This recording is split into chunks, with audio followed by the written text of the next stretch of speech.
السلام عليكم. عليكم السلام. نعم انا السيد درويش. انت؟ مش ممكن.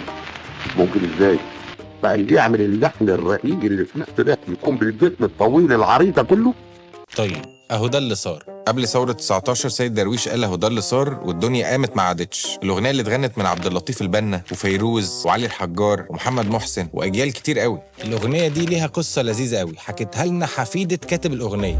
أنا جدي شيخ محمد يونس القاضي خريج الأزهر. أول شغلانة ليه كان ماسك الرقابة، اتقبض عليه في مظاهرات قبل 19 وأثناء التحقيق مسكوا مفتش الداخلية من القفطان وقال له بدل ما تطالب بخروج الاحتلال دور ازاي تصنع الجبة والقفطان في بلدك الأول. هو كان أزهري فكان من المعتاد إنه بيلبس جبة وقفطان. المهم محمد يونس القاضي استفزه الكلام، يعني هنصنع ازاي ولا نتقدم ازاي واحنا تحت الاحتلال؟ بدل ما تلومني إن متأخر لوم الاحتلال اللي واخد حقي. فقال له تلوم عليا ازاي يا سيدنا وخير بلادنا ماهوش بإيدنا. يا عم قول لي على أشياء تفيدنا وبعدها بقى لوم عليا. ولما خرج راح لسيد درويش حكى له اللي حصل وعملوا اهو ده اللي صار، وبقت أغنية الشعب لثورة 19. الأغنية دي كان عليها جدل كبير مين اللي كتبها، هل فعلا محمد يونس القاضي ولا بديع خيري؟ والفكرة هنا مش مين اللي كتبها أو مين اللي غناها، وهي دي عبقرية سيد درويش. كل الأغاني دي في الآخر بنقول عليها أغاني سيد درويش. زمان الأغاني كانت طويلة قوي زي شهرزاد اللي كانت 3 ساعات وربع تقريبا، وكان في الموشحات اللي كان فيها تطويل وتكرار، وسيد درويش كان بيشتغل في الحاجات دي. بس بجانب الأوبريتات عمل حاجة جديدة كده،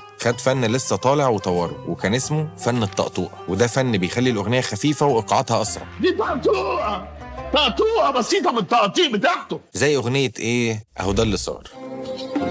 أهو ده اللي صار وادي اللي كان. مالكش